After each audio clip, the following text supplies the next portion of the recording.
اسلام کے نام پہ لیا گیا، مسلمان کا بیٹا ہے، اسلامی ملک میں رہتا ہے، کلمہ پڑھنے والا ہے، پھر اسے کلمہ نہ آئے اور اسے گانا معاذ اللہ آ جائے، کیا یہ رونے والی بات نہیں ہے؟ کہ اسلام کے بیٹے کو قرآن کا نہ پتا ہو اور فلمی ایکٹروں کے ناموں کا تو پتا ہو، اسلام کے بیٹے کو یہ نہ پتا ہو کہ چار یار کنہیں کہا جاتا ہے، اشرا بشرا کنہیں کہا جاتا ہے، یا سرکار کے امی جان کا نام کیا تھا، ان کے والد محترم کا نام کیا تھا، تو مجھے بتاؤ یہ خوف نہیں ہوگا تو اور کیا ہو؟ اس کی وجہ کیا ہے؟ ہم نے دین کو بہت ہلکا لیا، بہت ہلکا سمجھا، اور ہم نے پتا کیا کہا، یہ مولویوں کا ذمہ داری ہے، یہ وہ جانے والوں کا کام ہے۔ میں بڑی معذرت سے کہوں گا، آپ میرے بھائی ہیں، میرے بزرگ ہیں، جو بڑے ہیں وہ میرے بزرگ ہیں، میرے باپ دادا کی جگہ ہے، واجب الاحترام ہے میرے لیے، میرے بڑے بھائی بیٹھے ہیں۔ میری ایک عادت ہے، میرا رب جانتا ہے، میں اپنے دل کا درد ضرور بیان کیا کرتا ہوں۔ اور ہمارے ساتھ نے مجھے یہ پڑھایا تھا، ارے بیٹا کبھی بھی سامنے بیٹھنے والوں کا منہ دیکھ کر تقریر نہ کرنا، میرے تقریر کا یہ کیا رسپانس دیتے ہیں، وہ گفتگو کرنی ہے جو اللہ کے رسول نے بیان کی۔ اس بات اگر آپ کو بات گرم بھی لگے گی، نرم لگے، مجھے تو کرنی ہے کیونکہ ڈیوٹی میری ہے۔ اس لیے کل بروز قیامت یہ ممبر پھر مجھے نہیں چھوڑے گا اگر میں صحیح بات جاننے کروں۔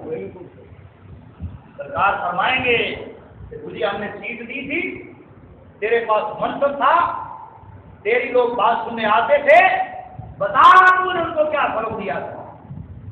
اس لیے میں اپنا بوجھ ہلکا کرنا چاہتا ہوں کہ اگر ہم دنیا میں لگے رہے، اور میں نے پہلے بیان کیا میں دنیا کے خلاف نہیں، لیکن ایسی دنیا نہ کماؤ جو تمہیں دین ہی بلا رہے۔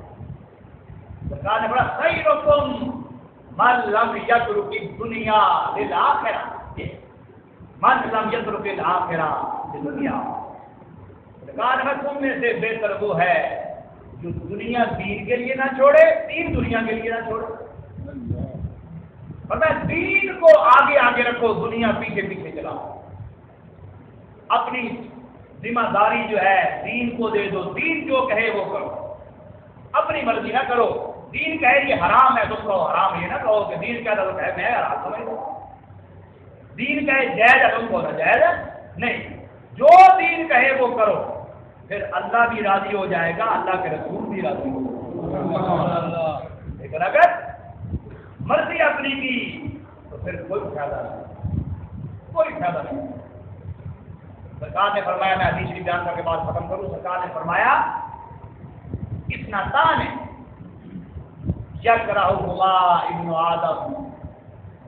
سرکار نے فرمایا دو چیزیں ایسی ہیں جن کو ہر بندہ ناپسند کرتا ہے۔ ابھی میں بیان کرتا تو آپ سب نے کہا کہ بات ایسے ہی ہے۔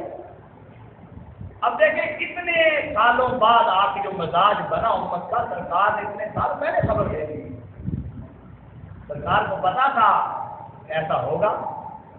سرکار نے فرمایا دو چیزیں ایسی ہیں جن کو ہر بندہ کہتا ہے کہ میرے سے دور رہیں۔ پہلی کون سی؟ سرکار نے فرمایا یکرہ الموت، کوئی بندہ موت کو پسند ہی نہیں کرتا۔ ہر کوئی کہتا ہے میری زندگی 1000 سال ہو جائے، ایک تمنا ہوتی ہے دل میں میری عمر لمبی ہو جائے، میں اتنے سال زندہ رہوں۔ حالانکہ سرکار نے فرمایا والموت خیر لہ، موت کے لیے بہتر ہے، موت آ جائے گی، گناہوں سے بچ جائے گا، فتنے سے بچ جائے گا، اللہ کے محبوب ہو جائے گا۔ دوسرا فرمایا قلت المال، تھوڑا مال کوئی بندہ نہیں راضی ہوتا، کار پر کہتا ہے نہ لینڈ آرٹ ہو گیا ہے۔ سرکار نے فرمایا موت کوئی پسند نہیں کرتا، تھوڑا مال کوئی پسند نہیں کرتا۔ ہر بندہ کہتا ہے جی میں اربا کرما پتی ہوں تو بات بنے نا، جس کا نہیں تھوڑے۔ حالانکہ سرکار نے فرمایا عمر تھوڑی ہوگی تو گناہ سے بچ جائے گا، مال تھوڑا ہوگا تو اللہ کے دربار میں حساب سے فارغ جلدی ہو جائے گا۔ اور اس بات سے امت کے غریبوں کو سرکار نے پیغام دیا کہ اربوں خربوں پتی لوگوں کو دیکھ کے تم یہ نہ کہنا ساڑھے کو سے ہے کچھ، سارا کرم اللہ کا ادھر ہو گیا، سارا کرم تو اللہ کا فراں پہ ہو گیا ہے، ساری مہربانی تو اللہ کی فراں پہ ہوگی، میرے پاس کیا ہے؟ تو جتنے پہ رب رکھے اس پہ راضی رہو، رب بہتر جانتا ہے۔ سرکار میں رائے سے واپس آئے نا تو سرکار نے مشاہدات بیان کیے، میں اشارہ کروں تو سرکار نے فرمایا ہے میری امت کی عورتوں اپنے زوجوں کا شکریہ ادا کیا کرو۔ جو سرکار سب کو خطاب کرتے تھے، میری امت کی عورتوں نہ شکریہ نہ کیا کرو۔ میں نے جہنم میں سب سے زیادہ عورتوں کو دیکھا ہے۔ عورتوں نے کہا حضور کیوں؟ فرمایا اس لیے کہ تم اکثر اپنے خاوند کی ناشکری کر جاتی ہو۔ اسی طرح صاحب سرکار نے فرمایا میں نے جنت کے اندر سب سے زیادہ غریبوں کو دیکھا۔ وجہ کیا؟ جتنا تھوڑا مال ہوگا اتنا جلدی چیکنگ کرا کے آگے نکل جائے، اور جتنا مال زیادہ ہوگا پھر سارا پیسے کا حساب دے کر نکلے گا۔ ایسا نہیں ہوگا نظام کہ چیکنگ کرنے والوں کے چل یار 2 لاکھ پورا کا جان دے، ایسا تو ہوگا نہیں۔ وہاں تو پورا چیک اینڈ بیلنس کریں گے وہ اور پھر آگے جانے دیں گے۔ اس بات سرکار نے کہا 2 چیزیں ایسی ہیں اچھی بندے کے لیے، پر بندہ اس کو بڑی نہیں کرتا، موت اور تھوڑا مال۔ حالانکہ میں دونوں ہی خیر ہے اس کے لیے۔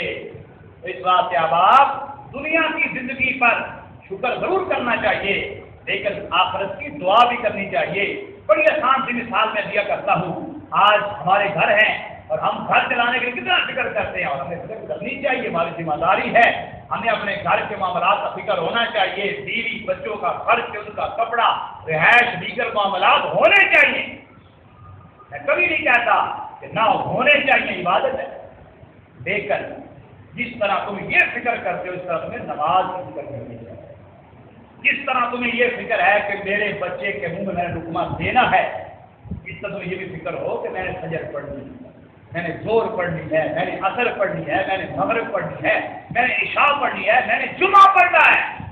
جب یہ فکر ہوگی پھر اللہ تمہارے سارے فکر دور کرے۔ اللہ کا وعدہ ہے، اللہ فرماتا ہے بندے تو ذرا میرے قریب ہو نا، 1 برس میرے قریب آ، من تقرب منی شبرا تقربت منہ ذراعا۔ اللہ فرماتا ہے بندے 1 بالشت میرے قریب آ، میری رحمت 2 بالشت تیرے قریب ہو جائے۔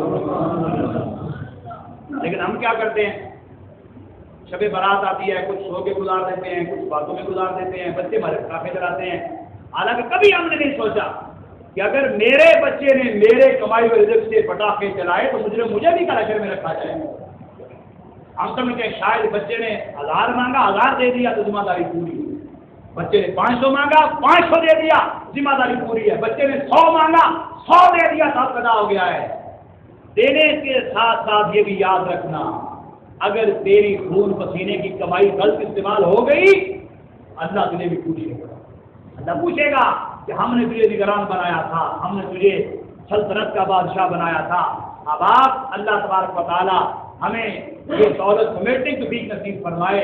رمضان قریب آ رہا ہے، اللہ تبارک و تعالی ہمیں تیار ہونے کی توفیق نصیب فرمائے، ہم رمضان کے لیے تیار ہو رہے ہوں، اور انشاءاللہ روزانہ نماز فجر کے بعد آپ کو درس سے بھی انشاءاللہ مستفید کیا جائے گا۔ ہم مسائل انشاءاللہ سیکھیں گے، اپنے درس کے اندر بہت عمدہ چیزیں ہم پڑھیں گے، سیکھیں گے انشاءاللہ۔ اس بات سے آپ احباب نے بڑی محبت سے آنا ہے، ایسے نہیں جیسے جمعے میں آپ آ کر دیکھیں ٹائم ہو گیا ہے، بالکل ختم ہونے کو بات پہنچ گئی ہے تو آپ احباب ابھی آ رہے ہیں۔ کتنی ایک سمجھے زیادتی بنتی ہے کہ میں اتنی دور سے تیاری کر کے آ کے پہنچ جاتا ہوں آپ کو کچھ دینے کے لیے، سکھانے کے لیے۔ تو اسٹوڈنٹ وہ اچھا ہوتا ہے کہ جو ٹائم پہ آ کے بیٹھا ہو کہ میں نے سبق پڑھنا ہے، جو سبق ختم ہو جائے تو آئے، پھر وہ امتحان میں کامیاب نہیں ہو سکتا۔ اس بات اسے پتہ ہی نہیں سبق شروع کہاں سے ہوا، سبق ختم کہاں پہ ہوا۔ اس بات سے ہفتے بعد 1 دن آتا ہے، اور وہ بھی ہم اگر نہیں دے سکتے تو میرا خیال ہے ہمیں سوچنا چاہیے کہ ہم کدھر جا رہے ہیں کہ ہفتے بعد 1 دن جمعہ آتا ہے اور وہ بھی ہم اگر مسجد میں نہیں آ کے بیٹھ سکتے گھنٹہ، آدھا گھنٹہ، پونا گھنٹہ، تو پھر ہمیں سوچنا ہوگا کہ ہم کس کے پیچھے چلتے جا رہے ہیں، ہمیں کیا ہوتا جا رہا ہے۔ اللہ عمل کی توفیق عطا فرمائے۔ وآخر دعوانا ان الحمد للہ رب العالمین۔